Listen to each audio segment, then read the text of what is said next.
Sud Radio, Berkov dans tous ses états. Nous sommes en guerre. L'année 1974 risque d'être difficile. L'année 1981 sera encore une année difficile. Nous venons de vivre une année difficile. L'année qui s'achève a été difficile. 1996 a été une année difficile. L'année qui s'achève a été difficile pour tous. L'année 2013 a été intense et difficile. Cette année 2020 a été difficile. Nous sommes en guerre. Ah là là. Et je peux vous dire, hein, je reviens, je suis tellement heureux de vous retrouver tous, et nous sommes tous tellement heureux de vous retrouver. Mais ça va être une année difficile. Oui, je peux pas faire mieux que les présidents de la République, hein, de Pompidou à Macron. Une année difficile. Pourquoi ? Peut-être qu'il ne nous restera plus que l'impôt sur les eaux. Peut-être qu'il ne nous restera plus que faire attention à tout. Mais nous, on va continuer, comme vous le savez, à inventer, à créer et à avoir question à tout. Et jamais ne se laisser faire. Donc aujourd'hui, d'abord, je voulais vous dire qu'on est très heureux de retrouver l'équipe avec une nouvelle, Maude Koffler, qui nous rejoint pour faire l'émission ici. Et c'est une journaliste qui a montré déjà ce qu'elle sait faire. Et donc, je suis très heureux de l'avoir avec nous. Avec Julien Delmas, qui est à la réalisation ce que Cécile B2000 est ton long métrage. Avec Elwin, qui est le webman, je veux dire, et qui nous donne les citations, et avec Najette, effectivement, qui va accueillir les auditeurs, parce que nous en avons beaucoup. Alors, qu'est-ce qui se passe ? Eh bien, vous allez voir, on va parler de l'Angleterre, et là, on n'a pas du tout envie de rire ni de ricaner, avec cette pédophilie de masse et massacre de masse, il faut le dire. Ce qui est passé en Angleterre, dans la douce, dans l'Albion, hein, pays démocratique, pendant 20 ou 25 ans, avec la complicité, le silence des autorités. Et puis on va parler évidemment aussi de Trump, de Musk, de qu'est-ce qui va se passer dans 15 jours, encore une fois. Donald Trump est au pouvoir, le 20 janvier très exactement. Qu'est-ce que ça va changer pour lui ? Mais surtout, qu'est-ce que ça va changer pour nous ? Et enfin, en seconde partie, après les perles, les huées et les bravos, et vous allez voir, c'est pas piqué des hannetons, on va recevoir des agriculteurs, Véronique Lefloc de la coordination rurale et plusieurs autres. Qu'est-ce qui se passe ? Est-ce qu'on veut vraiment en terminer avec l'agriculture française et la passer par pertes et profits au nom du Mercosur et autres ? On en parle tout de suite. Pas la blanquette de veau. Je n'aime pas la blanquette de veau. Sud Radio, Berkov dans tous ses états. Une des affaires les plus terrifiantes, elle est déjà sortie puisqu'elle existe. Elle a commencé dans les années 70 et en tout cas dans les années 80 en Angleterre. Une affaire absolument glauque, immonde, totale, avec tout. Et là, les complicités, les lâchetés, les démissions. On va en parler tout de suite. Sud Radio, Berkov dans tous ses états. Le fait du jour.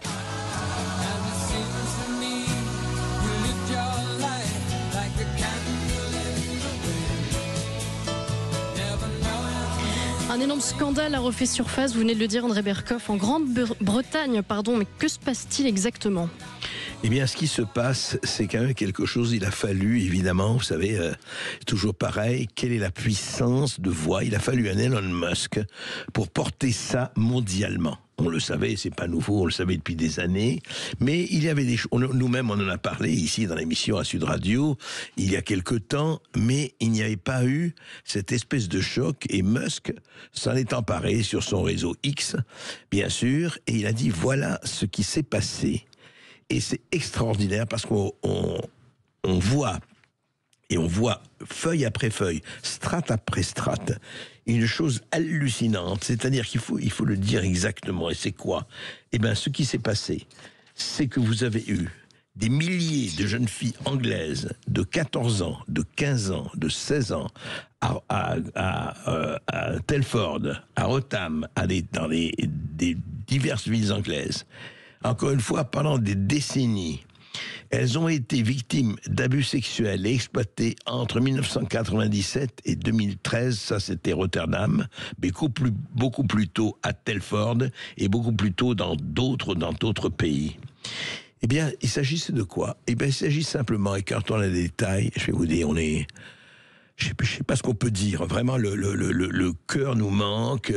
Des filles exploitées, esclavage sexuel, données à la prostitution par des gangs, il faut le dire, de Pakistanais, d'Indo-Pakistanais, sévissant en Angleterre. Eh bien, avec des détails que je ne donnerai pas ici, mais vous pouvez aller vous renseigner sur tous les réseaux, sur ce qu'il en passe. Eh bien, avec et surtout la complicité et la lâcheté d'un certain nombre d'autorités anglaises, y compris, il faut le dire, pas un mot sur... Alors, l'ancien Premier ministre Gordon Brown, la directrice de la justice Jackie Smith, Keir Starmer lui-même, qui était à l'époque inspecteur. Ça veut dire quoi? Ça veut dire qu'il y avait des groupes, des dizaines, voilà, comme ça, qui exploitaient un certain nombre de filles, 14, 15 ans, crédules, ils commençaient effectivement par leur raconter les bonnes histoires. On va s'occuper de vous, on va vous épouser, etc., etc. Et puis, ils les transformaient en bêtes de somme sexuelle, les gavant d'héroïne, effectivement, les torturant, les démembrant, quelque chose de terrifiant. Et ceci a duré des années. Il a fallu attendre qu'un journaliste du New York Times, il a fallu attendre que quelques Anglais extrêmement courageux ont dit, écoutez, c'est pas possible de laisser là. Et on leur disait, ah non, il faut pas en parler, mais non, vous alimentez quoi? Et évidemment, vous alimentez l'extrême droite, et évidemment. Mais quelle extrême droite? Il s'agit là de gens qui sont torturés. Et ça aurait été des Blancs qui auraient fait la même chose, eh bien, nous aurions été les premiers, absolument, les premiers à en parler et les premiers à protester et les premiers à hurler. Parce que c'est incroyable. La police, les polices qui ont touché les pots de vin en Angleterre, les services de protection de l'enfance qui ont manqué à tous leurs devoirs, il y a eu des dépôts de plaintes par dizaines, par centaines, des parents, etc. Rien. Des affaires auraient été étouffées par la police, selon Sam et Marseille, journaliste du Télégraphe. Voilà, il y a eu des décès, évidemment, il y a eu des incendies de maisons, il y a eu vraiment tout, et aussi bien les autorités politiques que la police, que la justice l'a fermé. C'est quand même hallucinant. Alors que Keir Starmer, on le rappelle, il était procureur à la tête du service des poursuites judiciaires de la Couronne. Pas un mot. Et je ne vais pas vous donner encore une fois les détails, mais c'est terrifiant. Ce qui s'est passé à Rotterdam, ce qui s'est passé à Telford. Et voilà. Et qu'est-ce qu'on dit? Eh bien, on dit oui, mais enfin, écoutez. Et on est allé jusqu'à dire en Angleterre, mais elles étaient consentantes. Et évidemment, à 11 ans, à 12 ans, à 13 ans, à 14 ans, on est consentante. Il faut quand même arrêter un tout petit peu le délire. Donc, le problème, il est quoi? Il est que, effectivement, on préfère ne pas parler de ça.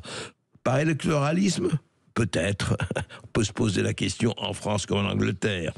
Par opportunisme, évidemment aussi. Et ce qui est extraordinaire, je trouve, c'est, alors quand on entend effectivement Nathalie Loiseau, vous savez, notre députée européenne, notre merveilleuse députée européenne, qui nous dit, mais non, mais écoutez, Elon Musk, il a autre chose à faire, qu'est-ce que ça veut dire, ça, qu'il parle de ça? Mais oui, c'est une interférence, c'est magnifique. Quand vous dénoncez un crime de masse et les viols de masse, c'est l'interférence. Mais quand tel ou tel milliardaire, et vous savez, suivez mon regard, vient subventionner tel ou tel journal, ou vient subventionner tel ou tel politique, là, il n'y a pas d'interférence, pas du tout. Eh bien, c'est terrible. J.K. Rowling le dit, vous savez, la fondatrice, la fondatrice de Harry Potter, l'écrivain de Harry Potter, elle a dit: les détails qui émergent sur ce que les gangs de violeurs ont fait aux filles de Rotterdam sont carrément horribles. Les allégations d'une possible corruption policière dans cette affaire dépassent presque l'entendement. Et alors je vois, quand même extraordinaire, c'est Pierre Moscovici, vous savez, le président de la Cour des comptes. Alors lui, il intervient aussi. Mais il intervient pourquoi? Pour dénoncer effectivement l'horreur de ces viols de masse, pour dénoncer effectivement la complicité de la police et des politiciens. Non. Mise en cause insultante de Keir Starmer. Keir Starmer, c'est le Premier ministre anglais. un soutien actif à l'AfD allemande en pleine campagne électorale, le virage vers l'extrême droite de Elon Musk donne le vertige. Voilà. Ce qu'on retient d'un certain nombre de nos politiques, ce qu'ils ont retenu, et un certain nombre de gens qui vivent effectivement dans le vent dominant, et vous savez ce que c'est que vivre dans le vent dominant? Eh ben, c'est un réflexe de feuille morte. C'est ça qu'il faut. Et c'est vraiment terrifiant. Donc on continuera à enquêter, nous, là-dessus. On verra. Et je vais vous dire la dernière chose, il y a des choses très précises. Un officier de police, Dale Miller, a déclaré que l'ancien Premier ministre Gordon Brown avait envoyé une lettre à toutes les forces de police au sujet des gangs pédophiles. On leur a dit de ne pas s'impliquer. Voilà, c'est en Angleterre, mais évidemment ça se passe en Angleterre. Ben écoutez, j'espère que ça ne se passe qu'en Angleterre, mais c'est quand même quelque chose de terrifiant qu'on en soit là. Et pour nous, on va continuer de le dénoncer et d'en parler. Et si vous voulez réagir, bien sûr, vous pouvez appeler le 0826 300 300. André Berkoff revient tout de suite sur Sud Radio. Sud Radio, Berkoff dans tous ses états. Et à propos, effectivement, de ce qui se passe en Angleterre et de ce qu'on apprend au fur et à mesure, nous avons beaucoup d'appels. Nous avons notamment Bruno qui nous appelle de Paris. Bonjour Bruno. Bonjour André, oui, j'aimerais simplement rajouter deux choses. Tout d'abord, c'est un gigantesque réseau de proxénétisme puisqu'il atteint quasiment toutes les principales villes du Royaume-Uni. Ouais. Ensuite, dire aussi que c'était en même temps, il y a une affaire, il y a un rapport de classe dans cette histoire, c'est-à-dire que les jeunes filles qui ont été prostituées, torturées, avortées pour certaines pendant des années, étaient toutes issues de la classe ouvrière britannique. C'est-à-dire il y avait des fugueuses, il y avait des jeunes filles qui étaient issues de familles monoparentales, donc livrées à elles-mêmes. Ils ne se sont pas attaqués aux filles de la bourgeoisie. Oui, bien sûr. Donc il y a aussi un rapport de classe. Et ensuite, ce que j'aimerais dire d'intéressant, j'avais lu un article d'un journaliste de la BBC, il y a quelques années de ça, qui s'était rendu à Rotterdam et qui avait rencontré l'un des proxénètes qui tenait un kebab. Et ce type lui avait parlé, parce que ce journaliste de la BBC, il le disait dans son papier, était musulman. Et donc, l'autre, en confiance, lui avait donné une interview. Et à un moment donné, ce journaliste de confession musulmane, mais laïque, lui dit « Mais comment vous avez pu faire ça? Comment vous avez pu prostituer des gamines de 10 ans, de 12 ans, puisque l'islam, la religion, l'interdit ?» Et il avait été assez interloqué, il le mettait dans son papier, l'autre lui avait dit « L'islam l'interdit, mais pas pour des chrétiennes. » Et là, en l'occurrence, c'était des blanches, c'était pas des musulmanes. Je pense que tout est dit à travers ce qui est une anecdote, mais qui est révélateur de ce qui s'est passé, à savoir qu'ils se sont attaqués à des gamines blanches et que c'était, en théorie, d'après eux, autorisé par l'islam. Et la double peine blanche et de classe effectivement déshéritée, de classe dite populaire et déshéritée. Bruno, merci. Nous avons aussi Fred, je crois qu'il nous appelle de Nîmes. Bonjour Fred. Et bonjour André, bonjour à tout le monde, tous les auditeurs, auditrices. Oui, je voulais vous parler par rapport à cette affaire qui secoue l'Angleterre, par rapport à la pédocriminalité organisée. Vous m'entendez? Oui, très bien Fred, on vous écoute. Donc du coup, ce qui se passe, c'est que bon, là-bas ça sort parce qu'il y a des journalistes qui sont courageux et des citoyens qui commencent à en parler autour d'eux et que l'affaire fait grand bruit et ça va tomber. Et nous, en France, on a ces mêmes problèmes-là. Ah, vous croyez vraiment qu'on a les mêmes problèmes, nous, en France? Bien sûr, mais André, l'affaire du Coral, rappelez-vous, à Nîmes, qui a quand même, il y a eu... Oui, c'était il y a 40 ans, ça, ou 50 ans, oui, à peu près, oui. Non, mais est-ce qu'il y a vraiment des réseaux comme ça organisés de proxénétisme? Oui, le proxénétisme, évidemment qu'il existe. Mais au niveau de jeunes filles de 10, 11 ans, 12 ans, est-ce que c'est aussi fort qu'en Angleterre? J'avoue que je ne sais pas, j'en doute, mais... Ce qui se passe, regardez l'affaire du juge Roche de Montpellier, qui avait en fait dit à ses enfants qu'il faisait partie des réseaux sataniques, et il a été assassiné. Donc on a, oui, mais il faut décreuser. Et le problème c'est qu'aujourd'hui, il faut avoir du courage.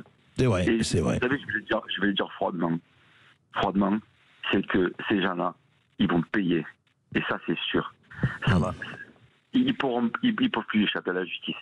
Il y aura la justice divine, il y aura la justice des hommes, et ça ils pourront pas y échapper parce que ça va sortir. Et on a des références en France. Mais malheureusement, j'ai des amis qui sont dans la gendarmerie et qui me disent que quand il y a des enquêtes, eh ben elles s'arrêtent et ils ne savent pas pourquoi.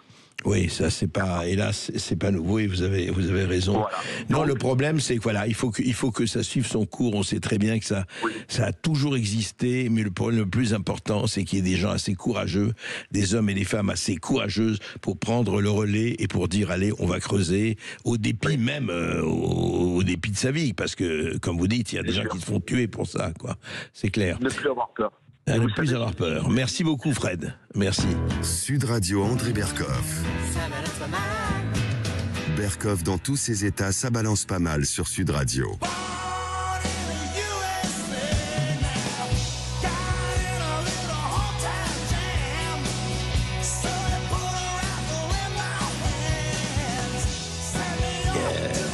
Born in the USA, évidemment, c'est le boss, c'est Bruce Springsteen, le très grand Bruce Springsteen. Et on est très heureux d'accueillir, comme d'habitude, quand on le reçoit, Nicolas Mirkovitch. Bonjour. Bonjour André, bonne année. Bonne année à vous aussi. Alors, dans 15 jours, très exactement, enfin, le 20 janvier, donc en principe, et malgré qu'un certain nombre disent non, il va pas arriver à être effectivement instauré ou institué, ça va être compliqué. Mais justement, je voudrais faire un peu non pas de politique fiction, mais de politique prédiction avec vous, Nicolas Mirkovitch. Je rappelle votre livre remarquable sur l'Empire américain. Qu'est-ce que comment vous voyez les choses un peu avec ce monde bouleversé et en gésine en ce moment? C'est ce qui est sûr et certain, c'est qu'on ne va pas s'ennuyer. Trump est arrivé vraiment comme un éléphant dans un magasin de porcelaine. De nouveau, on nous avait dit qu'il ne pouvait pas y arriver. Il y a eu la tentative d'attentat. On voit qu'il y a encore beaucoup de personnes dans les médias aux États-Unis, dans certains médias en tout cas, même au sein de l'ancien gouvernement de Biden, qui n'accepte pas la victoire de Trump. Pourtant, il a un mandat clair. Il a le vote populaire, le Sénat, la Chambre des représentants, la présidence. Donc, il a presque le tapis rouge pour faire ce qu'il veut. Il va falloir qu'il aille très vite. Il va falloir qu'il aille très vite parce qu'il va rencontrer de nouveau les mêmes types de problèmes qu'il a rencontrés la première fois. Il va encore avoir des bâtons dans les roues par une partie de l'administration. Il va encore avoir la planche savonnée par une partie des médias. Je pense quand même qu'il y a pas mal d'eau qui a coulé sous les ponts, que ça va être un peu plus facile pour lui, mais ça va pas être une sinécure. Et de tous les problèmes qu'il va rencontrer, Trump l'a déjà dit, c'est the problem within. Son plus grand problème, ça va être les bâtons dans les roues qu'il va rencontrer. De l'intérieur, vous voulez dire, oui. Voilà, de l'intérieur. Des administrations qui veulent pas mettre en place les politiques qui ont été demandées par Trump et qui ont été demandées par le peuple américain. Il va falloir donc qu'il aille très vite pour montrer cette fois-ci qu'il n'est pas venu pour rigoler. Il s'est fait avoir la première fois, lors de son premier mandat, parce qu'il était naïf, mal entouré. Il n'avait pas l'expérience de tout cela, il faut le dire.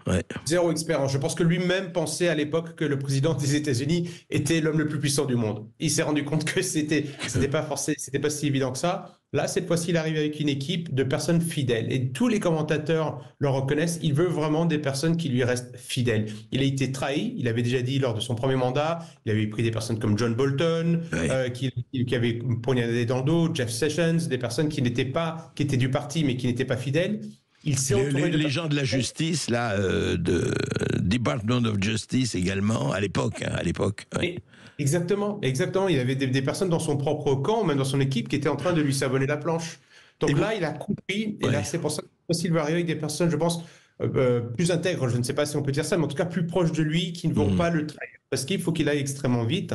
Et on voit dans son équipe, il a une équipe qui rassemble des personnes de sensibilité politique quand même assez différentes. Entre une Tulsi Gabbard et une Huckabee, on n'a pas les mêmes types de personnes dans les personnes nommées. Mais je pense que ce sont des personnes qui vont faire... Enfin, il a leur confiance et il sait que s'il veut que sa politique fonctionne, il doit avoir des personnes qui ne vont pas flancher, qui ne vont pas être séduits par les sirènes des médias, qui ne vont pas balancer sur ce qu'il fait. Donc, il doit aller vite et il doit donner des résultats rapidement. C'est-à-dire qu'il doit montrer aux Américains que oui, en effet, il y a une partie de l'administration qui ne fait pas son travail, qui ne met pas en place les politiques que les Américains ont décidées. Il va falloir qu'il le montre très rapidement pour gagner en crédibilité et pour justement montrer aux médias, on va dire, les néoconservateurs ou les démocrates, qu'il y a beaucoup de choses qui ne vont pas au sein même des États-Unis. Et je ne parle même pas de la politique étrangère qui est là, on est en effet comme vous le disiez, on est dans c'est une tectonique des plaques assez incroyable, tout est en train de bouger. Et même Trump, ces derniers jours, qui commence à dire je voudrais récupérer le Panama, je voudrais récupérer le Groenland. Le Canada, même le Canada. Le Canada. Il part du gouverneur Trudeau, qui va vraisemblablement donner sa démission cette semaine. Ouais. Donc, on est dans une tectonique des plaques assez incroyable. Les cartes sont en train d'être redistribuées. Mon seul regret, c'est qu'en tant que Français, nous, on regarde ça à distance, vraiment comme les lapins au milieu de la route avant qu'il y ait les phares d'une voiture qui foncent sur lui. Et vous vous rappelez, Nicolas Birkovitch, c'était amusant de voir quand Trump et Musk sont venus à l'inauguration de Notre-Dame de Paris, à la résurrection et à la réouverture de Notre-Dame de Paris, il fallait voir les regards des politiques français sur Musk et Trump. C'était assez rigolo. Ah oui, c'était incroyable. On voyait à quel point on était vraiment des pieds nickelés ou des petits joueurs par rapport à ces deux personnes-là qui vont changer, ils vont profiter de la situation. Trump a un programme. Je pense qu'il sait ce qu'il veut. Il veut refaire des États-Unis une grande puissance, enfin un grand pays. Hein, c'est son programme. Il s'est entouré de personnes qui ne sont pas des caricatures de fonctionnaires, hein, des personnes qui vont juste arriver, prendre une place, et pas faire trop de bruit. Ouais. Entouré d'une personne comme Musk. Pour revoir, il a créé le département de l'efficacité du gouvernement. Réduire les dépenses de l'État, ça nous fait rêver à nous, hein. Ah oui, c'est incroyable, c'est du bon sens et aucun autre président avant Trump avait osé s'attaquer comme ça au millefeuille administratif. C'est vrai. Le simple fait de le faire est quand même quelque chose d'extrêmement courageux et pour autant, il ne va pas faire des États-Unis un petit pays. Il veut que les États-Unis demeurent un grand pays parce que c'est dans l'intérêt des Américains. Et on peut comprendre cette position-là. Nous aussi, on aimerait un président qui défend les intérêts des... Mais justement, Nicolas Birkovitch, est-ce que quand même on peut dire, est-ce que Musk ne va pas, alors on l'a parlé très longuement de ce qui s'est passé, que Musk a relancé avec la dimension Musk, ça veut dire mondiale, ce qui s'est passé depuis 20 ans en Angleterre avec les terribles affaires de viol et de proxénétisme sur des très jeunes filles.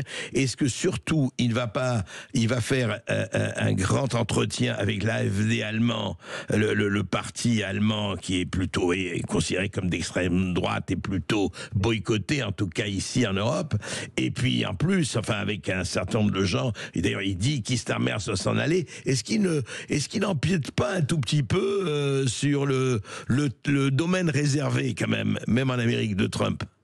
Alors, c'est clair que Musk est en roue libre. Là, il dit tout ce qu'il pense, il n'a plus aucun filtre. Ouais. Je pense que s'il le fait, c'est parce qu'il voit que les partenaires historiques des États-Unis ne sont pas à la hauteur. Donc lui, il chamboule, il se permet de dire quelque chose même un Trump n'oserait pas dire au niveau du grand public. Ils veulent de nouveaux partenaires en Europe. Je pense que là, c'est clairement le message de Musk. Ouais. L'Union européenne ou que ce soit l'Europe tout court, ils veulent des nouveaux contacts et c'est pas avec Starmer en Angleterre, c'est pas avec Scholz en Allemagne qui vont y arriver. Donc, je pense qu'il annonce des couleurs.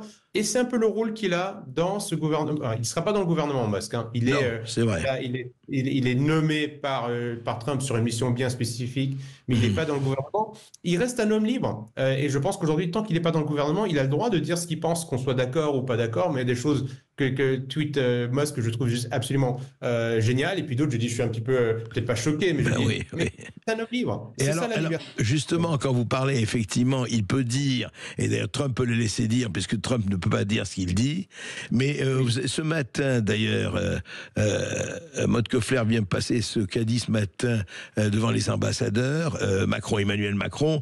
Trump sait qu'il a en France un allié solide, un allié qui ne mésestime pas. Si on décide d'être faible et défaitiste, il y a peu de chances d'être respecté par les États-Unis d'Amérique, du président Trump. Voilà ce que dit Macron. Ça porte à conséquence ou c'est juste un petit appel du pied? Non, oui, Macron, c'est clair, il a compris qui était le patron maintenant. Donc, malheureusement aussi, Macron, comme de nombreux responsables politiques de l'Europe de l'Ouest, étaient plutôt dans le camp anti-Trump, pas juste pro-hariste. Ils étaient quand même assez anti-Trump. Ils ont parlé du populisme, de tout ce que Trump était en train de faire avec son entourage, que c'était pas bien pour la démocratie. Donc maintenant, évidemment, ils se font plus, ils font les canards, j'ai envie de dire. Ils se font plus discrets parce que Trump, lui, il a une mémoire longue. Trump, il sait qui a dit quoi. Et il ne va pas parler. Alors évidemment, c'est dans l'intérêt de Trump et de Macron d'avoir de bonnes relations. La France, non, bien sûr, c'est pas. Mais dans le rapport de force, ce rapport va clairement pencher en faveur de Trump. Parce que lui, il a déjoué les pronostics, il est le patron maintenant, et il arrive avec une équipe pour faire du bruit. Et là, malheureusement, nous, on n'a pas été préparés à ça. On n'est pas prêts, malheureusement. J'ai peur que la France continue d'être un peu vassalisée aux États-Unis, et Trump ne va pas passer par la diplomatie. Il va dire très clairement ce qu'il veut, ce qu'on achète de lui. C'est clair. Et surtout, Nicolas Birkovitch, si vous le savez, ce qui est intéressant, c'est ce qu'il a dit sur l'Europe. Il a dit, si vous voulez être protégé, payez. Vous ne payez pas assez jusqu'ici, c'est la dernière question que je vais vous poser.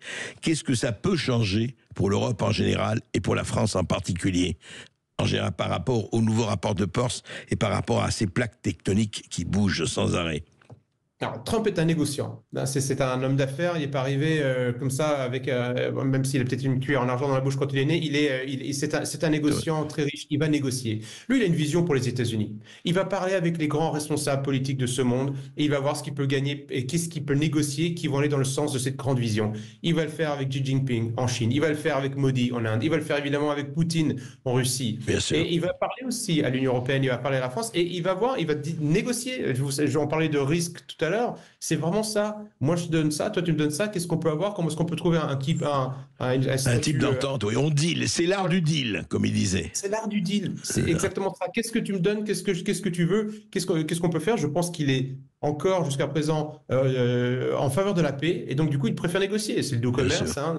Donc, du coup, comment est-ce qu'on peut plutôt faire des bonnes affaires ou faire des affaires ou se répartir des territoires? Tu vends le pétrole là, je vends le pétrole là, et puis on évite de se marcher sur les plates-bandes des uns des autres. Donc ça va être intéressant. Qu'est-ce que la France peut donner ou réclamer? Ça, c'est le sujet qu'on doit se poser. On doit toujours se poser la question, quel est notre intérêt? Malheureusement, Emmanuel Macron n'a pas grand-chose aujourd'hui à échanger avec Donald Trump. Qu'est-ce qu'il peut décemment proposer à Trump qui pourrait l'intéresser? Et le problème, c'est qu'on risque de se retrouver dans une situation où Trump va dire moi j'ai négocié avec Poutine, l'Ukraine s'est réglée, vous maintenant l'OTAN, vous ne participez pas assez. Il a dit, il y a peu de temps. Il faut que vous payiez. Il a dit. Jusqu'à 5% du PIB. La norme de l'OTAN aujourd'hui, c'est 2% du PIB. Il a parlé, alors c'est sa façon aussi, je pense qu'il annonce le pire. Pour négocier ensuite, oui. Pour négocier, c'est sa tactique, mais 5%, c'est gigantesque. Comment est-ce que la France pourrait investir 5% de son PIB dans l'OTAN alors qu'on n'a pas d'argent pour les hôpitaux, pour les écoles, pour la sécurité, pour la justice, pour la police? Et on risque de se retrouver dans cette situation un petit peu vassalisée où Trump va clairement nous donner des ordres. Et tant qu'on n'aura pas retrouvé, nous, un petit peu de souveraineté, comme l'avait fait à son époque De Gaulle, Macron va avoir du mal. Macron ou ses successeurs. De Gaulle était capable de dire aux Américains, je ne veux plus de base militaire en Bien France, sûr, et il le faisait. Je veux me retirer voilà, donc je ne vois pas Macron avoir ce genre de discours. Ça serait bien qu'il ait, hein, mais je ne vois pas. Donc, on risque de se retrouver dans une situation où on va encore se faire dicter notre rôle en Europe et dans le monde, et ça, c'est pas forcément bon pour nous. Et surtout que l'Europe, enfin la fameuse Union européenne, est en ce moment en divorce, je dis pas en divorce, mais enfin en querelle de ménage qui tourne effectivement à la friction, on le voit très très bien. Merci Nicolas Birkovitch, merci pour vos éclaircissements. Je n'aime pas la blanquette de veau. Je n'aime pas la blanquette de veau. Sud Radio Berkov dans tous ses états. Eh bien, je suis dans tous mes états parce que on reparle de la légalisation du cannabis. Eh oui, vieux sujet, hein. Ça fait 50 ans qu'on en parle, au moins 50 ans. Eh bien, écoutez, il y a des visions fraîches, notamment celle de ce député. Écoutez. Sud Radio Berkov dans tous ses états. Les perles du jour. Chanvre et Marie-Jeanne, opium hashish, Blanche-Neige. Eh oui, c'était les années 70, Nino Ferrer, opium hashish, cannabis, Marie-Jeanne, évidemment. C'était l'appel du 18 juin, même on parlait de ça à l'époque. Eh bien, là, autour, je crois, Maud, il y a quelqu'un qui vient d'en parler aussi. Oui, il y a quelqu'un qui vient d'en parler, c'est Sébastien Delogu, le député de la France Insoumise, qui veut légaliser le cannabis et ses justifications valent le détour, André. Alors on va écouter tout de suite. Est-ce qu'il faut taxer les consommateurs? Là, il y a une amende forfaitaire, on ne sait pas exactement de combien elle est prévue, mais est-ce qu'il faut aller aussi sur ce terrain-là? Madame, franchement, c'est comme si une personne qui avait le cancer, on allait la taxer. C'est une des personnes qui sont malades. Voilà, ça c'est pour la première justification de Sébastien Delogu. C'est très intéressant, oui, comparer effectivement le fumeur de joint au cancéreux est une image que je n'aurais pas osé, mais après tout, écoutez, voilà, est-ce qu'il a choisi? Effectivement, il n'a pas choisi. Ah, je trouve ça un peu osé quand même, de comparer le fumeur de joint au cancéreux, mais pourquoi pas? Eh bien, il ne s'est pas arrêté là. Hein. Non, il ne s'est pas arrêté là, puis vous pouvez même peut-être ajouter qu'il a... qui voudrait rendre possible que les dealers, en gros, reprennent oui, la vente. Il demande effectivement de confier la vente du cannabis aux dealers en cas de légalisation. C'est ça. Et Bruno Retailleau a dénoncé des délires pro-drogue. Non, mais c'est assez amusant. Effectivement, il y a de l'expérience. Hein.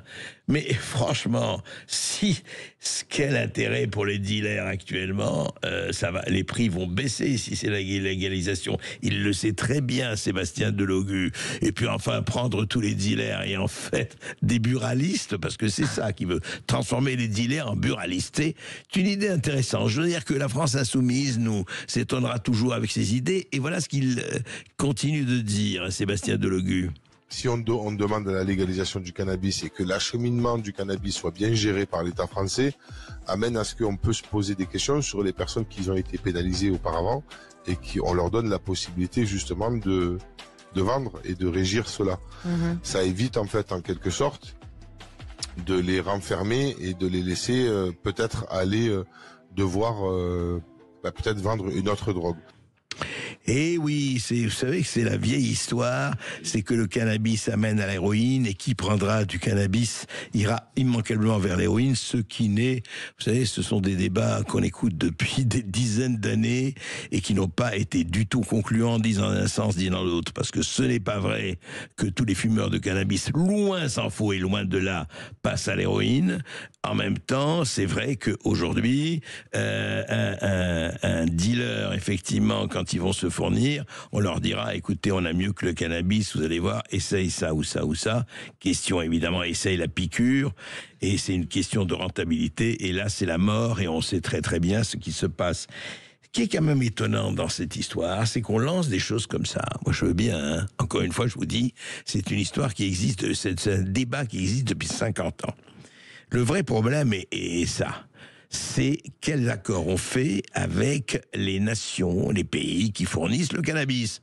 Par exemple, tout le monde sait, c'est pas un secret d'État, que le Maroc est le plus grand producteur de cannabis d'Europe, sinon du monde. Bon. Et ça passe à la France, etc. Il faut donc voir avec le Maroc comment ça s'organise et comment l'État, encore une fois, on veut mettre l'État là-dedans. Moi, je veux bien, mais franchement, l'enfer est pavé, cher Sébastien Delogu, de bonnes intentions. Ce n'est pas en jouant avec ça, comme ça, en lançant des idées, mais c'est vrai, à la décharge de Sébastien Delogu, c'est vrai que la légalisation du cannabis pose un problème. En tout cas, il mérite un vrai débat qui, jusqu'à présent, ne s'est pas tenu dans notre douce France. Sud Radio Berkov dans tous ses états. On est con. Qu'on ait 20 ans, qu'on soit grand-père. Quand on est con, on est con. Non, on n'est pas toujours con. On a regardé par exemple Émeric Caron en mai 2022 sur France 5 dans l'émission C'est à vous. Il parlait effectivement des élections législatives, entre autres, européennes. Et voici ce que disait Émeric Caron à l'époque, donc il y a un peu plus de 2 ans. Le citoyen inculte et irresponsable n'aura plus voix au chapitre. C'est une drôle de démocratie, ça, quand même. Qui décide, qui est assez cultivé et responsable pour avoir le droit de voter? La société, exactement comme notre société aujourd'hui décide de qui peut être médecin, qui peut être avocat. C'est-à-dire que nous avons nous-mêmes créé des instances qui, avec des sages, avec les plus avisés des personnes de chacun de ces domaines, pour ensuite donner des diplômes aux uns et aux autres. Ah, il est parfait. Émeric Caron est parfait parce qu'on n'est jamais déçu par Émeric Caron. Donc, il vaudrait qu'on distribue des diplômes d'électeurs, c'est-à-dire qu'on aurait effectivement, voire les dizaines de millions de Français, on les interroge. Qui les interroge, faudrait savoir. On leur dit, allez, un test de connaissance et de culture, comme avec Miss France. Hein. Alors, on a vu, là, tu as ça et ça. Est-ce que tu mérites effectivement de voter ou pas? formidable quand même, je veux dire. Il compare les médecins et les avocats avec le droit de vote. Le droit de vote, que je sache, avait été institué au moment de la Révolution française, avec tout ce que ça comporte, et avec effectivement le suffrage universel à la suite, suffrage donné aux femmes, etc., etc., etc. On considérait jusqu'à présent que c'était les conquêtes de la République. Eh bien, Émeric Caron, je ne sais pas si c'est l'écologie qui le porte là, ou la protection des moustiques, dit non, il faut qu'on voit, hein, la société, on va décider, nous, qui mérite d'aller voter ou pas. Mais il a un peu corrigé, d'ailleurs, sur Sud Radio, même il a un peu corrigé le tir quelques temps après, écoutez. Cette proposition de permis de voter, en réalité, ça n'était jamais que, le constat que ce permis de voter, il existe déjà. Vous le savez. C'est-à-dire c'est la majorité. Oui, bien sûr. Non, bien sûr. Il est aujourd'hui à l'œuvre. Simplement, il y a un seul critère qui le détermine, c'est l'âge. Ce que je disais simplement, c'est que le critère était trop limitatif et qu'il faudrait un jour revoir ces critères. Bon, il dit n'importe quoi, là, Émeric Caron, parce qu'il ne dit pas du tout ce pourquoi on l'avait accusé à ce moment-là. Pas du tout, absolument pas. Il dit, mais permis de voter, c'est l'âge. Oui, alors quoi? Faudrait peut-être aller de 18 ans à 16 ans. Et il dit non. Alors on sent qu'il est très embêté parce qu'il a dit, évidemment, ça a fait un tollé. Alors il essaie de botter en touche. Enfin, c'est quand même intéressant. Tous ces braves gens, politiques ou autres, ils pourraient pas réfléchir un peu? Ils pourraient pas réfléchir un peu avant de parler? Ils pourraient pas réfléchir un peu avant de dire n'importe quoi, pour le prétexte de dire n'importe quoi? C'est quand même assez fâcheux. Alors, Émeric Caron, reprenez-vous, occupez-vous de ce que vous savez faire, c'est-à-dire les moustiques et autres. Ça, vous êtes très bon là-dessus. Pour le reste, franchement, lâchez-nous la grappe. Le droit de voter est un droit imprescriptible. Évidemment, on comprend que ça vous embête, mais c'est comme ça. Sud Radio Berkov dans tous ses états.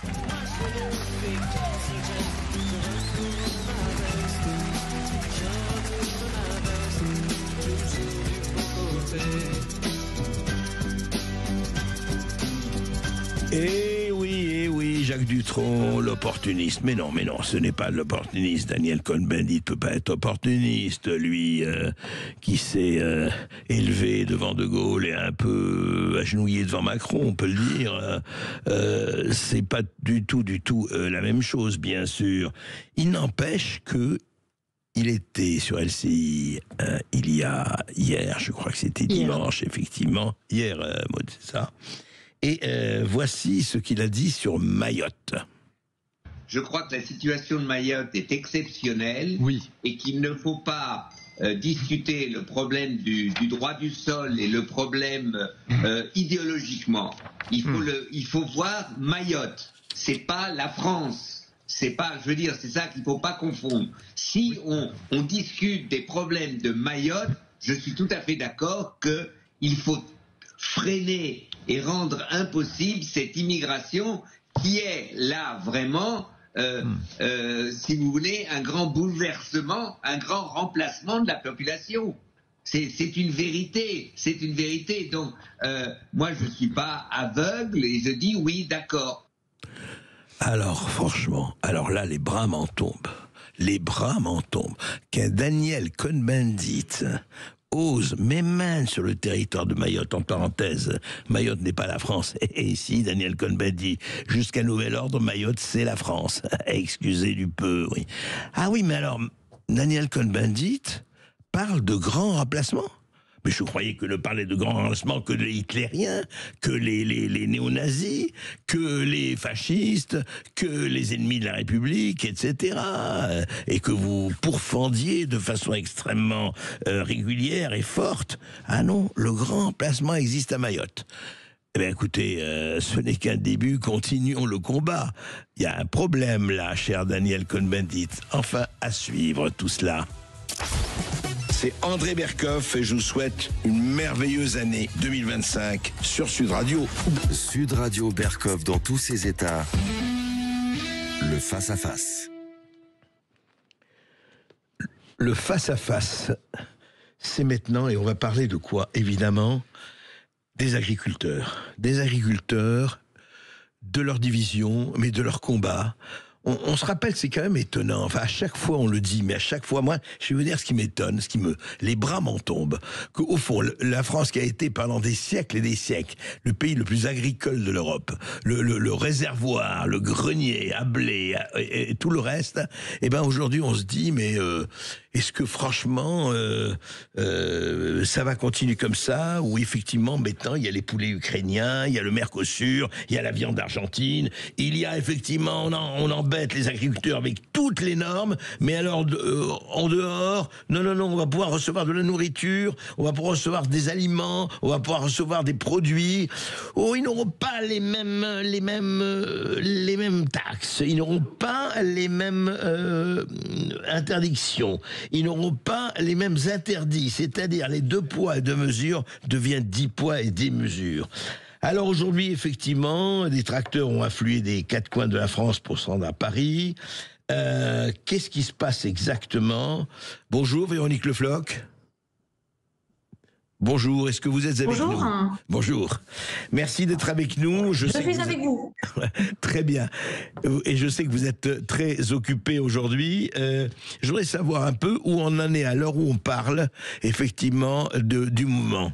Aujourd'hui, à l'heure où on parle, en ce moment. Vous m'entendez ou pas? On se parle. Oui. Et je vous entends. Très bien. Vous m'entendez? Oui, très bien, très bien. Allez-y. Okay. Eh bien, écoutez, à l'heure où on se parle, de nombreux agriculteurs sont encore en train de converger vers Paris. Ils viennent de l'Est de la France, du Doubs, de Lyon, de ces départements. Ils vont rejoindre les autres collègues et essayer d'atteindre la cible, d'aller à la rencontre de tous les parlementaires. Oui. Toujours est-il que nous avons fait ce que nous avions dit. Nous avions demandé un rendez-vous avec le Premier ministre. Il est seulement fixé la semaine prochaine. En attendant, je pense que la coordination rurale aura démontré une nouvelle fois qu'elle est le seul syndicat à parler, à défendre les agriculteurs, à interpeller ce ministère, et on pensait justement qu'il aurait répondu favorablement à notre demande, puisque la campagne électorale pour les élections chambres d'agriculture démarre demain. Oui. Donc en fait, on a affaire à un gouvernement qui cherche en permanence à gagner du temps. Oui. Alors justement, quelques esprits chagrins et peut-être quelques mauvaises langues disent que tout cela aujourd'hui, c'est en fonction effectivement des élections à la Chambre d'agriculteurs, et que la coordination rurale, qui fait déjà 31% des voix, veut aller plus loin, et que c'est une question de concurrence. Mais par rapport à ce qui se passe aujourd'hui, Véronique Le Floch, et vous connaissez le problème beaucoup mieux que moi, est-ce que dans cette espèce de concurrence mondiale, avec cet accord Mercosur, qui, en dépit des dénégations de nos gouvernants, va probablement, hélas, être signé, avec tout le reste que vous connaissez, est-ce qu'il est vraiment important de remporter des élections de chambre d'agriculture? Alors, je voudrais comprendre. Alors, bien sûr, il est quand même question de l'avenir de l'agriculture. Et s'il n'y a pas là un tournant de l'agriculture française, alors elle est droit dans le mur. Et là, nous sommes avec un modèle dont le bilan des 30 dernières années est catastrophique. Rien que les 10 dernières années, 100 000 exploitations en moins, 1 million de vaches en moins, des jeunes qui s'installent de moins en moins nombreux, qu'on peine à recruter. Et comment voulez-vous, avec le ressenti et le moral qu'ont les agriculteurs dans les campagnes, comment voulez-vous les attirer? Donc, on oppose 2 modèles, oui. Celui de la FNSEA, celui qui serait le modèle dans lequel on pourrait continuer à s'inscrire, qui fera que d'ici 2030, nous n'aurons plus en France que 150 000 exploitations. Ouais. Un modèle basé sur des fermes industrielles, à vocation exportatrice, avec la finance au capital des exploitations, donc un asservissement total. Et le modèle de la coordination rurale, celui qui défend des fermes viables, vivables, transmissibles, celui qui cultive l'indépendance pour récolter la liberté, celui qui refuse la finance dans nos exploitations, celui qui refuse ces aides permanentes on doit être bien sûr aidé, accompagné quand il s'agit d'aléas climatiques ou d'événements exceptionnels, comme l'ont été aidées toutes les entreprises françaises lors du Covid. Mais maintenant, on fait comment? On nous a mis dans un couloir de contention, et là les agriculteurs me comprennent. Quand vous êtes dans un couloir de contention, c'est parce que vous êtes proche du tri, on garde les bons et on évacue les moins bons. Donc, nous, à la coordination rurale, on veut stopper cette hémorragie, on veut stopper cet agricide, on veut que les politiques se réveillent, qu'avec l'inondation de la France, à partir de produits qui ne correspondent pas à nos normes, on est en train de remplir les assiettes de nos consommateurs qui deviennent des poubelles. Ouais. Et justement, alors ce qui est étonnant, parce que ce procès-là que vous faites, qui a été fait depuis quelque temps, qui doit être fait, on a l'impression que ça ne bouge pas. Alors, en quoi? Mais je voudrais vous demander, en quoi, par exemple, mettons que lors des élections, la coordination rurale remporte, enfin, et ceux qui sont avec vous, et dans les mêmes opinions que vous, et dans la même tendance que vous, justement, à sortir de la sélection, à supposer que vous remportiez effectivement la majorité. Qu'est-ce que concrètement ça peut changer? Bien sûr que ça peut changer, et c'est là qu'il faut que tous les agriculteurs de France nous entendent, parce que si la coordination rurale devient majoritaire, alors on change de modèle, on n'est plus sur un modèle inscrit dans l'agriculture mondialisée, on se ressent sur une agriculture française et européenne avec la préférence communautaire. On sort l'agriculture et on se bat pour l'exception agriculturelle, sortir l'agriculture des accords de l'OMC, ne plus faire en sorte que nous importions des produits qui ne respectent pas nos normes, qui font que l'Europe se retrouve avec des excédents, ce qui fait que nos prix y baissent sur le territoire, et nos excédents, nous devons les exporter et faire du dumping en Afrique et ailleurs, là où on ne permet même pas à ces agricultures de se développer. Ouais. Et donc, alors justement, Véronique Le Floch, par rapport à ça, est-ce que vous avez le sentiment d'être écouté? Parce que je sais que vous avez refusé il y a quelques jours de rencontrer François Bayrou, parce que il avait demandé de vous rencontrer le 13 janvier et vous avez estimé que c'était trop tard. Alors non, on a bien sûr accepté le rendez-vous. Le rendez-vous, il est pris. Ce que j'ai demandé à son directeur de cabinet, si c'était possible d'avoir une entrevue plus tôt, même rapide, ce de samedi 4 janvier ou dimanche matin, avant que nos agriculteurs ne prennent la route. C'était ça l'objectif. Ouais, c'était d'entendre de sa part la validation de nos engagements, de dire qu'il cautionnait et qu'il était en phase avec nous, comme peuvent le dire et savent le dire la plupart des députés.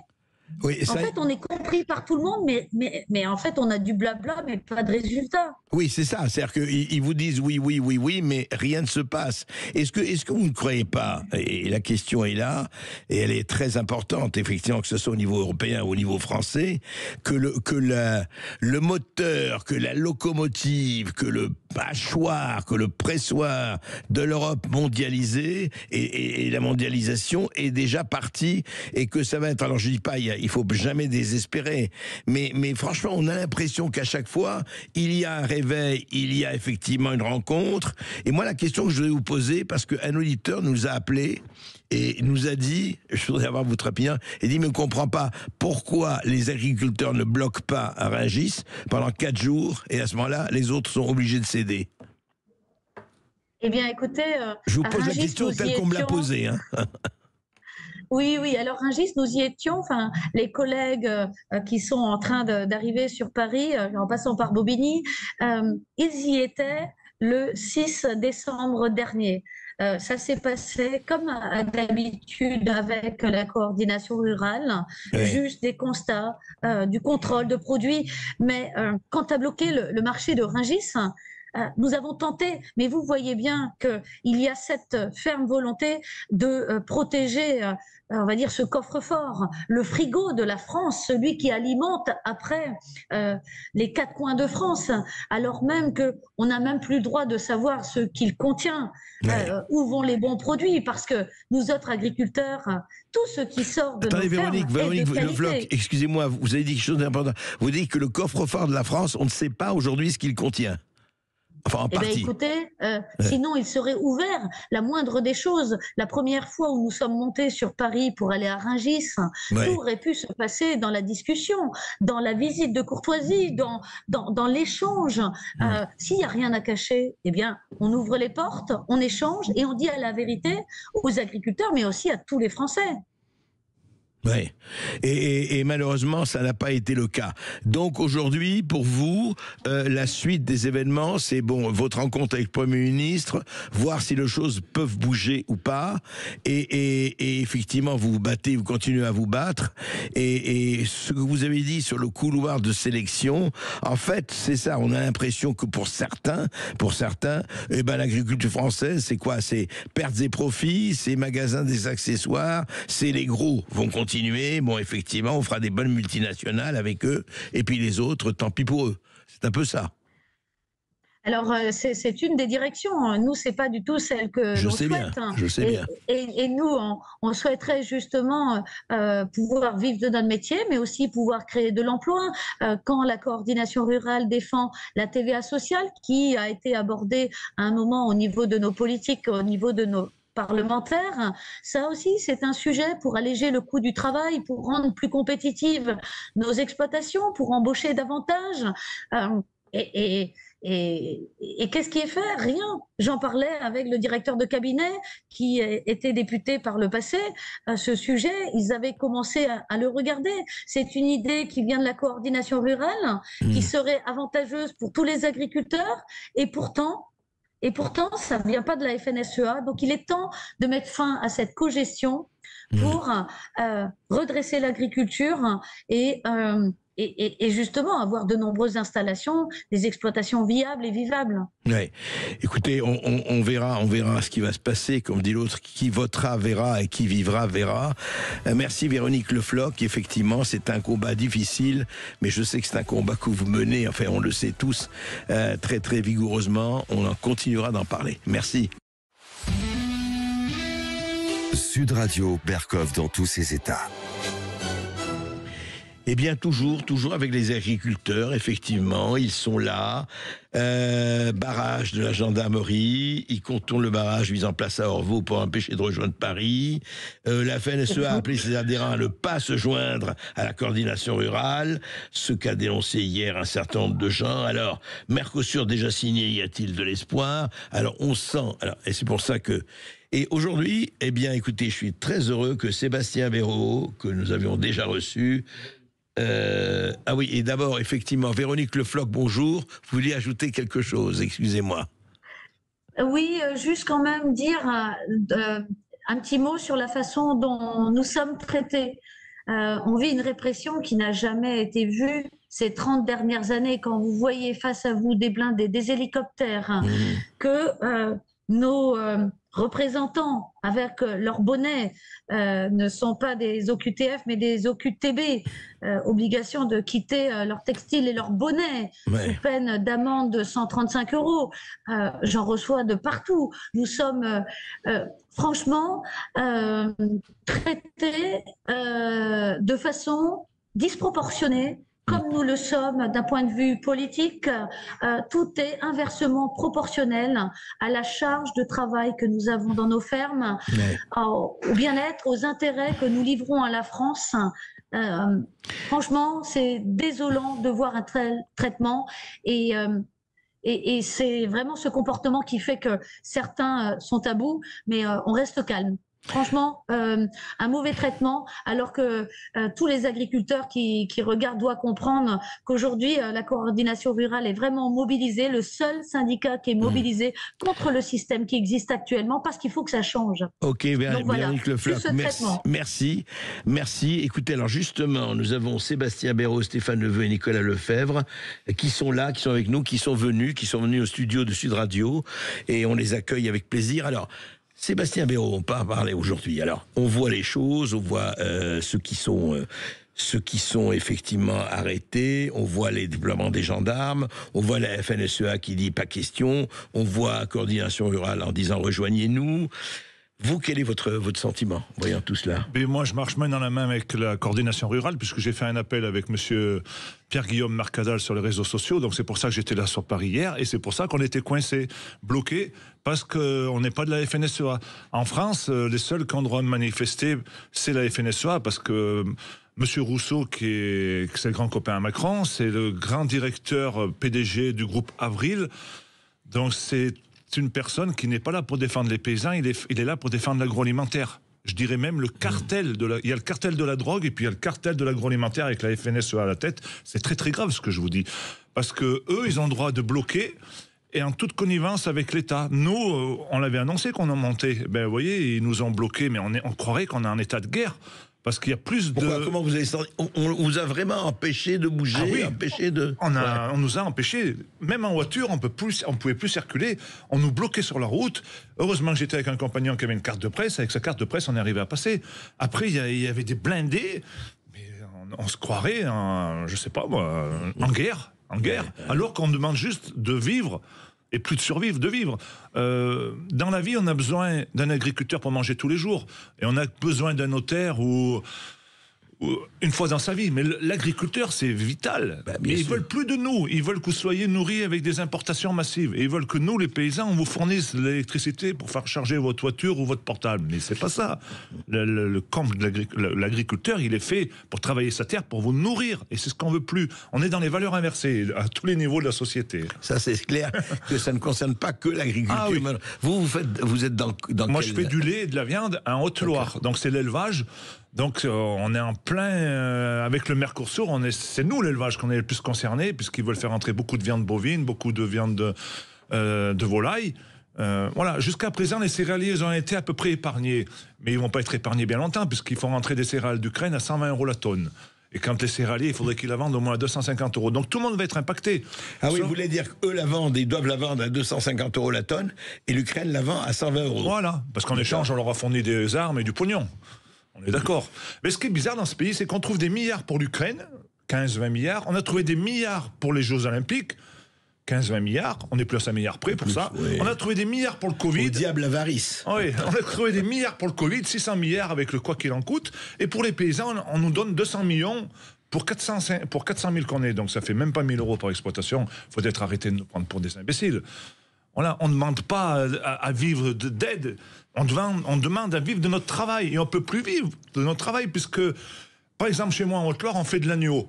De l'agneau, il n'y a plus de moutonniers, parce qu'il y a des importations d'agneaux de Nouvelle-Zélande défiant toute concurrence. Donc j'ai un copain, moi, qui est cuistot dans une maison de retraite, il me dit, Sébastien, je ne peux pas prendre de l'agneau de Haute-Loire, je vais venir de l'agneau de Nouvelle-Zélande, parce que je suis obligé, en tant que cuistot, de nourrir les patients d'une maison de retraite à 3 €. Pour 3 €, il faut faire le repas du matin, du midi et du soir. Donc c'est avec des importations. Les 3 repas, oui. Donc qu'est-ce qu'ils font? Eh bien, ils prennent de l'agneau de Nouvelle-Zélande, de la viande qui vient aux hormones d'Amérique.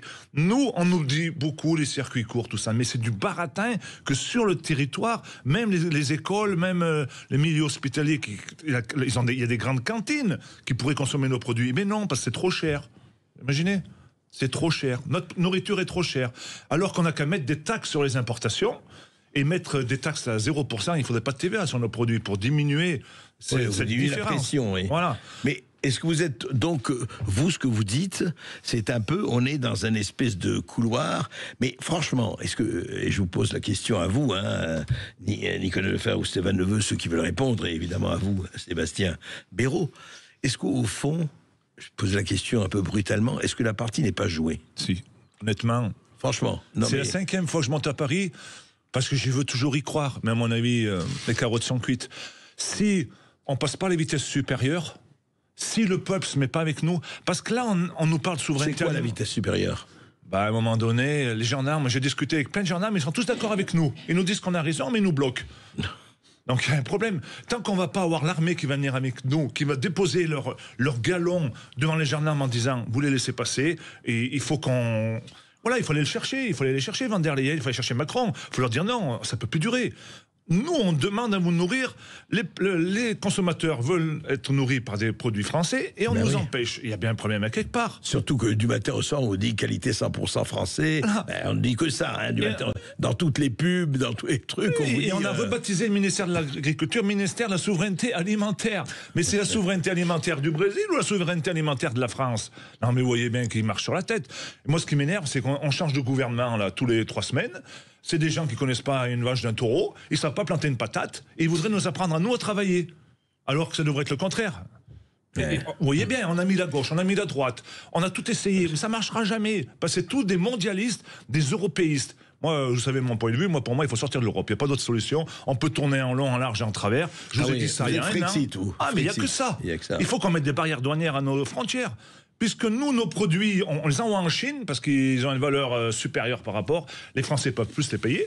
Et les Français vont manger de la merde de l'étranger. Et nous, qu'on produit de la bonne viande de Charolaise, de Limousine, tout ça, on ne peut plus vous la faire consommer parce qu'elle vous coûte trop cher. Donc, il faut changer le système. Il faut changer les règles du jeu. Là, le jeu, il est complètement faussé. Ouais, c'est fou.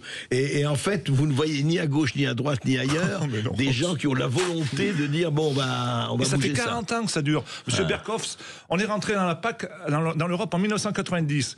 12. Avant d'y rentrer, on était la première puissance agricole européenne, la France, l'agriculture française, la deuxième mondiale. Et on nourrissait nos Français à 100% avec nos produits. Aujourd'hui, 70 à 80% de l'alimentation consommée en France est importée. Presque quasiment 70 à 80%. Est importé. En viande d'agneau et de volaille, on arrive à 80% importé du Brésil et d'Ukraine. Mais c'est impressionnant. L'arboriculture, le maraîchage, tout ça, c'est importé d'Espagne, de Maroc. On a quasiment fait tomber des filières en France. Et on les remplace par quoi? Par les biocarburants. Parce que l'Europe nous impose de mettre 30% de biocarburants dans les moteurs. Donc qu'est-ce qu'on fait? Eh bien, on nous fait faire du colza, on nous fait faire de la méthanisation. Donc les céréales qu'on n'arrive pas à vendre pour faire du pain assez cher, eh bien les gars, ils vont les mettre dans les méthaniseurs pour faire du biogaz qui seront valorisés à 250 € la tonne. Mais vous voyez bien qu'il y a de quoi se flinguer. C'est délirant. Donc, pour faire du pain, vous faites venir du blé d'Ukraine. Et pour faire de l'électricité, pour remplacer le gaz russe, vous prenez vos céréales et vos carburants français pour remplacer. Oui, non, on va où? L'histoire avec la Russie, il y aura vraiment beaucoup de choses à dire. Ah, on pourrait rester jusqu'à demain. Oui. Ouais, moi, j'ai une vue un peu plus globale, parce qu'ici, on parle franco-français, mais bon, moi, je viens de Belgique, mais on parle aussi, on a des contacts avec l'Allemagne et la Hollande. Il faut savoir qu'en Belgique, il y a eu des manifestations d'agriculteurs il y a quelques mois, où ils avaient bloqué les autoroutes, ils étaient montés sur les autoroutes, ils avaient bloqué pendant plusieurs jours les autoroutes belges. Il faut savoir qu'en Hollande, là, c'est carrément la police qui a tiré à balles réelles sur les fermiers pour qu'ils rentrent chez eux. À balles réelles, oui. On a des images où il y a des tracteurs qui ont reçu des balles. Mais tout ça, au nom de quoi et de qui? Parce que quelque part, nous, ce qu'on veut, le simple citoyen, il veut une alimentation de qualité, bien sûr. Et pas trop cher. Mais le circuit court permet ça. Et alors, on vient nous rabâcher les oreilles avec l'écologie, avec le CO2 et compagnie. Et donc, on va faire venir de la viande du Brésil et compagnie. C'est dans des cargos qui polluent 10 fois plus que... Les méthaniers polluent plus que 50 000 voitures, 500 000 voitures. Voilà. Faut le savoir. Donc, ça, c'est déjà quelque chose. Alors, par exemple, un bête exemple qu'on ne cite jamais, c'est la société Air Liquide qui capte les gaz dans l'atmosphère pour tout ce qui est soudure et compagnie, mais ils captent aussi énormément de CO2. Et vous savez ce qu'ils font avec le CO2? Eh bien, ils le livrent chez Coca-Cola pour faire les bulles.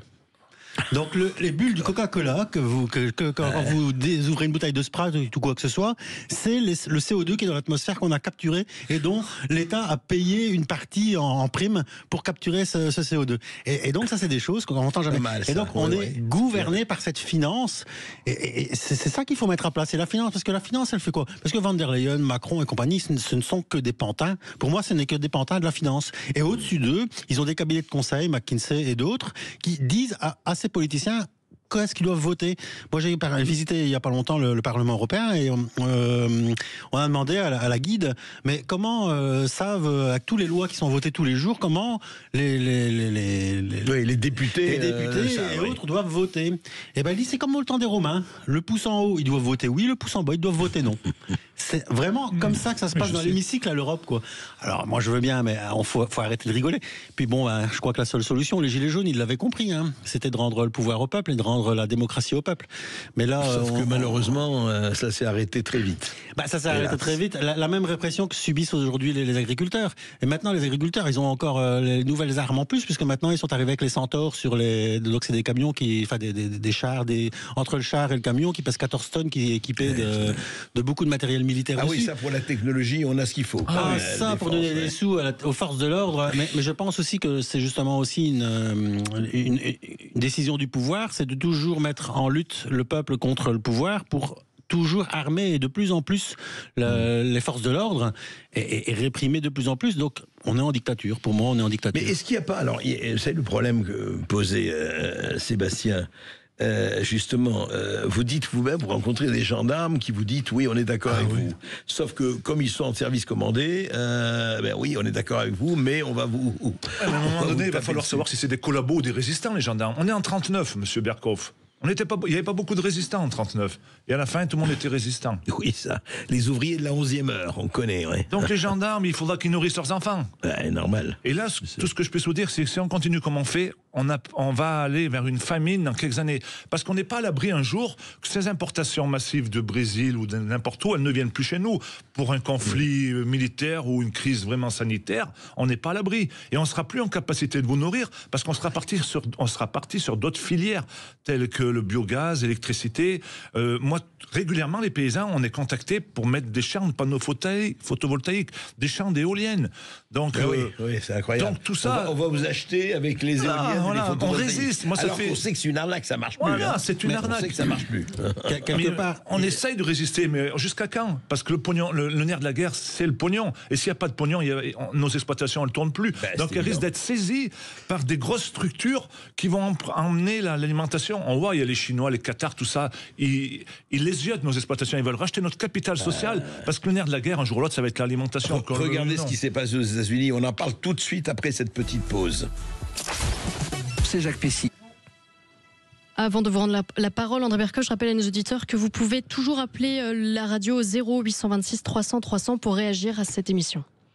Voilà, et à nos agriculteurs qui sont là avec nous, et justement, quelque part quand même, Sébastien Béraud et vous, Nicolas Lefebvre, et Stéphane Neveu, on parlait de quelque chose et on se dit, au fond, comment faire pour que les choses ne soient pas déjà écrites? Parce qu'apparemment, vous avez vu ce qu'ils ont dit. Le Mercosur, ils ont dit, ouais, parce que Macron dit, oui, moi je suis pas d'accord, etc. C'est pas du tout signé, etc. Il a dit d'ailleurs ce matin, au sujet du Mercosur, je vous dis le matin, la messe n'est pas dite, on continuera de défendre avec force la cohérence de nos engagements. C'est faux, ça. Moi, j'y suis allé au Brésil il n'y a pas longtemps. La messe est dite depuis très très longtemps. Le Mercosur, ça fait 25 ans qu'on en parle. Ça fait 25 ans qu'on fait rentrer du soja au GM du Brésil. Ça fait 25 ans qu'on fait rentrer de la viande aux hormones. Mais là, c'est juste pour que ce soit rentré en règle. C'est déjà signé. Rousseau, le président de la FNSEA, il va acheter des terres au Brésil pour nous envoyer sa merde en France. Et il se dit représentant des paysans. Non mais tout est signé. Moi je dis la seule solution pour casser ces accords de libre-échange, c'est le Frexit. J'en ai discuté avec Philippe Murer, avec des économistes pointus là-dessus. Il n'y a pas d'autre solution. On peut pas. Il faudrait que tous les pays européens ils soient contre. Et on peut pas. On est trop nombreux. Maintenant, même l'Allemagne peut vendre leurs voitures au Brésil. Ils sont pour le Mercosur. Ce qui est un scandale. Parce que les Chinois, ils vont jamais aller vendre. Ils vont jamais acheter les Mercedes. Eux, ils sont prêts à tout pour vendre leurs voitures. Oui, mais les Brésiliens, j'y suis allé, ils vont les acheter. S'ils peuvent acheter des voitures sud-coréennes ou chinoises 2 fois moins chères que les Mercedes, ils vont pas se gêner. Oui, moi je veux soulever 3 problèmes actuels et qui font justement qu'on ne sait pas bouger. C'est la dette qui est inévitable et qu'ils ont creusé. 3300 milliards. Oui, nous on est à presque 600 milliards en Belgique, ce qui fait encore plus d'argent par tête de pipe. Vous êtes plus ou moins à 42 000 euros par personne en France. Nous en Belgique on est à 55 000 euros par personne. Je parle de 0 à 100 ans. Donc pour le nouveau-né, il a déjà une dette chez nous de 55 000 euros. Le gros problème qu'on a, et c'est en France comme en Belgique, même dans tous les pays, je pense, c'est qu'on n'a plus d'opposition. Une vraie opposition. Pas une opposition qui fait que crier dans les micros et qui lève les bras. Une vraie opposition qui propose des lois et qui fait que, qui attaque. Vous vous rendez compte qu'au Sénat, ils sont quasi tous avocats. Ils ont tous des casseroles et ils sont jamais attaqués en justice par leurs confrères d'opposition. Donc là, il y a quelque chose qui pour moi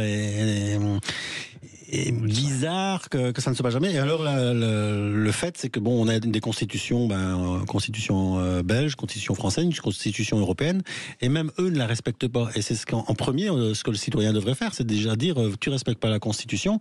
Et alors l'immunité parlementaire, ça aussi, ça devrait être aboli.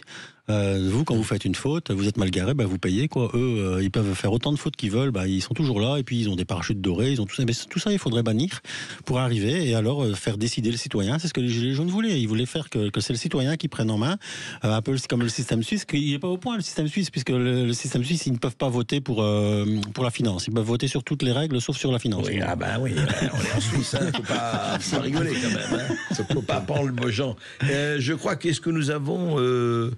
Non, alors, oui, nous aurons des éditeurs, mais une chose quand même, parce que ce que vous dites, ça revient à vouloir faire la révolution, quoi. Enfin, non, mais soyons clairs. Je veux dire, comment vous dites vous-même que dans la structure actuelle, le Frexit, je sais, mais je veux bien ou est-ce que ce n'est pas le Bruxit qu'il faudrait faire? Moi, juste un mot, je voudrais raconter. Moi, j'étais absolument frappé. Vous me parliez de. Bon, moi, j'étais frappé par ce qui s'est passé au Parlement européen il y a quelques mois, pas longtemps. Je vais vous dire, ça, pour moi, c'est vraiment, ça dit tout. Et tout le reste, agriculture, tout ça, vient non pas derrière, mais vient s'expliquer. Vous savez, il y a eu un amendement qui a été proposé de faire toute la lumière sur les contrats signés entre Ursula von der Leyen et Pfizer. En disant, il y a des contrats, on veut avoir, mais c'est la moindre des choses, ok? Et on a demandé au Parlement de voter pour demander la transparence absolue des contrats. Eh bien, les 2 tiers du Parlement européen, donc nos représentants, ont voté contre la transparence. Voilà. Tout est dit. Je suis intervenu au Parlement. Au Parlement européen pour demander une commission d'enquête sur les effets secondaires de l'injection. Puisque maintenant, on a des turbocancers. Les hôpitaux en Belgique, en tout cas, ont doublé leur service en cancérologie. Les croque-morts, ils n'ont jamais eu autant de travail que maintenant. Et ça, c'est passé sous un silence radio, un silence radar phénoménal. Et donc, j'aimerais bien qu'il y ait une commission d'enquête par État et l'Europe. Mais ça, même en le demandant à l'Europe, c'est pas simple. C'est pas simple. Je crois que nous avons Philippe qui nous appelle. Philippe ? Oui, allô? Oui, bonjour Philippe, vous nous appelez de Caen. Ah oui, bonne année André. Bonne année à vous, bonne année à vous. Allez, on est de votre retour et on ne va rien lâcher, Philippe. Voilà. Oui, on lâche rien. Alors, j'ai juste balayé un petit brièvement là. Oui, le groupe Avril, je confirme, c'est un groupe multinational qui défend principalement les céréaliers. Il y avait Didier Guillaume, c'est une multinationale, ils font des milliards de bénéfices, ou en tout cas de chiffre d'affaires. Ça ne concerne pas nos amis éleveurs petits, moyens, voire un peu gros, mais pas plus. Alors, une chose est sûre, il faudra le prendre en compte. Je pense que vos invités parlaient de force de police, de contraintes. Il faut aussi parler du peuple français. Et André, je vais vous dire quelque chose d'assez simple. Souvenez-vous, parce que moi j'ai des dents, puisque je travaillais à l'époque dans l'agroalimentaire et je voyais des petits, des gros, des très grandes, des très grandes exploitations. La crise de l'ESB, du prion. Messieurs, mesdames, les Français, écoutez-moi bien. Toutes les matières premières ont donné, je vous rappelle, de la viande à manger aux vaches. Et moi, j'avais aussi un département piscicole où on donnait de la viande aux poissons, pour faire ça. La crise du prion qui est venue de l'Angleterre, et vient de nos amis belges, nos amis bien sûr toujours, mais ça nous pend au nez parce qu'on n'a aucune visibilité. Alors moi je dis à tous les Français, stop, on a voulu étiqueter la viande ou les produits français avec un savoir-faire français, viande bovine ou produits transformés en France, etc. Il faut s'en contenter parce que ce qui nous pend au bout du nez, c'est peut-être aussi ce problème de prion. Et là, ça ne va pas être de la rigolade. Merci Philippe. On va reprendre tout cela après une petite pause et on va continuer à parler de ce problème parce que ce qui est absolument désespérant, c'est qu'on a l'impression que des gens s'agitent et c'est leur vie. Faut pas l'oublier, c'est leur vie quotidienne et c'est des gens qui nous nourrissent. Enfin, je veux dire, qui n'aime pas, franchement, qui n'aime pas la bonne nourriture française, les bons produits, les produits qu'il faut. Et c'est pas possible qu'on soit aujourd'hui en se disant, ah oui, je vais manger du poulet aux hormones. C'était d'ailleurs, il y a 50 ans déjà, Jean Ferrat l'avait chanté, le poulet aux hormones. Hein. C'est pas nouveau, quoi. Donc, on se retrouve juste après ça. Sud Radio, c'est votre opinion. Sud Radio, Berkov dans tous ses états. Et est-ce que nous avons Olivier? Pas encore. Olivier? Allô? Oui, bonjour. Bonjour, on nous appelait du Val-de-Marne. Bonjour Olivier et bonne année. Hein, à vous. Bonne année Saint-Berkov, ça fait un bout de temps que je vous avais pas eu au téléphone. Ben voilà, oui. Tout se passe quand il faut. C'est moi qui insistais pour qu'on fasse un sujet sur l'Amérique du Sud. Si oui, exact. Et j'aurais des choses à vous dire, ça vous allez décrocher de votre siège. Eh bien, on le fait. Alors parlons pour le moment d'agriculture. Je pense que c'est pour ça aussi que vous appelez. Moi, je suis d'accord avec vos intervenants. Il faut un Frexit de la manière la plus radicale. Et il faut les militaires au pouvoir. Alors, ça peut paraître choquant ce que je vais dire. Vous dites qu'il faut des militaires au pouvoir. Oui, non, mais allez-y, expliquez. J'ai aucune confiance dans les politiques existants. Ce sont tous des vendus, tous des traîtres à la nation française. Ils ont tous donné leur âme à l'ultramondialisme. Je ne suis pas contre le mondialisme, mais là, c'est vraiment l'aspect le plus dépravant possible, c'est-à-dire on est prêt à trucider nos agriculteurs, notre agriculture française, pour une Europe qui est une chimère. Et honnêtement, une souveraineté, c'est un pays qui contrôle à la fois ses frontières, qui frappe sa monnaie, mais qui aussi a sa propre agriculture. Du temps, je vais juste faire un historique, hein, ça peut vous intéresser, du temps d'Augusto Pinochet. Alors, c'est mon avis à moi, ça ne concerne que moi. Je ne sais pas si c'est le meilleur exemple, cher Olivier. Enfin, bon. Non, mais je ne sais pas si c'est le meilleur exemple à prendre. Non, mais, moi, j'ai un avis parce que j'ai ma belle famille est chilienne. Je sais. Et je vois de l'intérieur le pays, donc j'ai un avis différent. Ce que je veux dire, c'est que les Chiliens actuellement consomment leurs propres produits, ils consomment très peu de produits de l'extérieur. Et en fait, ils ont une sorte d'autarcie, pas totale. Ils exportent. Mais ils ont une agriculture, ils sont dans le Mercosur, mais ils évitent de faire venir trop de produits de l'extérieur. Comme la Suisse. Un peu, et dites-moi, c'est pas ce que fait Javier Milei en Argentine aujourd'hui? Milei a plus l'option de faire marcher son agriculture pour l'exportation. Il faut qu'on prenne les 50 milliards de dettes, 45% de pauvres, 15% d'indigents, et des gens qui vont dans les décharges publiques. En Argentine, il y a des vidéos manger ce qui vient des restaurants des quartiers de Buenos Aires.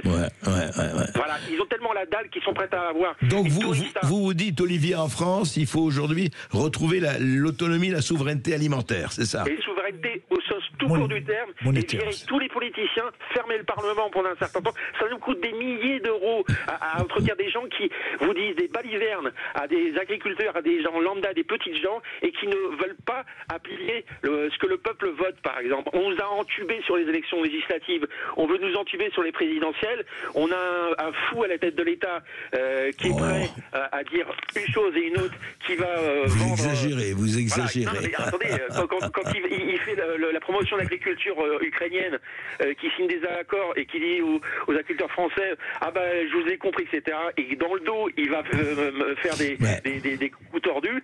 Je suis désolé. Donc vous dites gouvernement d'autorité et sortir effectivement de cela. Je voudrais savoir comment vous réagissez. Ah, mais je suis tout à fait d'accord avec cet auditeur. Ouais. D'ailleurs, je connais un peu le Val-de-Marne puisque j'ai été faire une manifestation chez ces jeunes agriculteurs qui veulent construire une prison où ils veulent lui prendre 80 hectares, il ne en restera plus que 20. Donc je connais bien le Val-de-Marne. Vous devez connaître. Et j'habite à côté du mine de Rungis. À Noiseau. Alors, moi, je ne connais pas forcément là où vous êtes, mais j'habite juste à côté du marché international de Rungis. D'accord. Ah, d'accord. Écoutez, on va voir ce qui va se passer là. Et le mine, c'est mon voisin. D'accord. Non, mais de toute façon, il faut qu'on change les règles du jeu. Ce système ne marche plus, on en a les preuves sous les yeux. On n'a plus de paysans. Dans les campagnes, il y a des communes où il n'y a plus un paysan. On a démonté des grands sauf-cause et kolkhoz qui vont plus vous fournir de l'alimentation. Ils vont vous fournir de l'énergie ou de l'alimentation qui va repartir ailleurs parce que il y aura des investisseurs étrangers qui vont mettre des fonds propres parce qu'il n'y a plus d'investisseurs qui croient en la France. Les investisseurs français, ils partent au Canada, ils veulent plus mettre un pécoc dans la France puisqu'il y a trop de charges, ça coûte trop cher. Mais pour moi, on va droit vers une famine. Oui. qui va amener à une guerre civile. Famine, vous allez vite en besogne, non? Non, parce que le jour où on n'a plus d'importation, puisqu'on n'a plus d'agriculture, on fait quoi? Il y aura l'importation, tout le marché du mondial va se mettre en branle. Mais pas obligé. Regardez ce qui s'est passé avec le Covid. Bon, c'était juste un petit frémisse, mais ça aurait duré plus longtemps. Les agriculteurs, on les a trouvés bons pour aller acheter leur viande et leurs œufs et leur lait. Parce qu'il n'y avait plus de bateaux, il n'y avait plus d'avions qui volaient, il n'y avait rien plus. La preuve en est, c'est qu'on avait retrouvé les sangliers, les insectes, tout ça, tout était revenu comme le merle enchanteur. Et si ça durait plus longtemps? Et s'il y a une guerre, s'il y a un conflit, j'en sais rien, moi, russe contre la Russie, les Russes contre les Américains, et qu'il n'y ait plus d'importation? Mais là, à Paris, je vous plains, 15 millions, il n'y aura pas assez de draps pour tout le monde, même qu'il y ait beaucoup de draps. Je vous le dis, et je vous le dis comme je le pense. Nous, dans les campagnes, on aura... Dans les campagnes, Paris dévoré par les rats, vous voyez, les gars, on entre, on commence l'année, vous voyez, avec optimisme. Moi, dès qu'à TF1, ils étaient embarrassés des rats, là-bas, ils montaient partout. Non, mais on rigole, mais en attendant, c'est grave, la souveraineté alimentaire. Parce que là, on a trop concentré les gens. 15 millions d'habitants, il n'y aura jamais assez d'alimentation autour, puisqu'on leur pique les terres. Tandis que moi, chez moi, en Haute-Loire, on en aura suffisamment assez. Je pense qu'on a fait l'exode rural, mais là, il faut faire dans l'autre sens. Ouais. Mais écoutez, on vous dit qu'il y a beaucoup de jeunes, enfin, il y a des jeunes qui vont s'installer quand même à la campagne et faire des... Ils y arrivent. Oui, c'est vrai. Mais pas suffisamment. Ouais, la SAFER, elle bloque tout. On a une SAFER, on a une FNSEA, tout est verrouillé. Si un jour vous voulez venir, un jeune de Paris qui veut venir chez nous acheter des terres, c'est quasiment impossible. Pourtant, il aurait le pognon.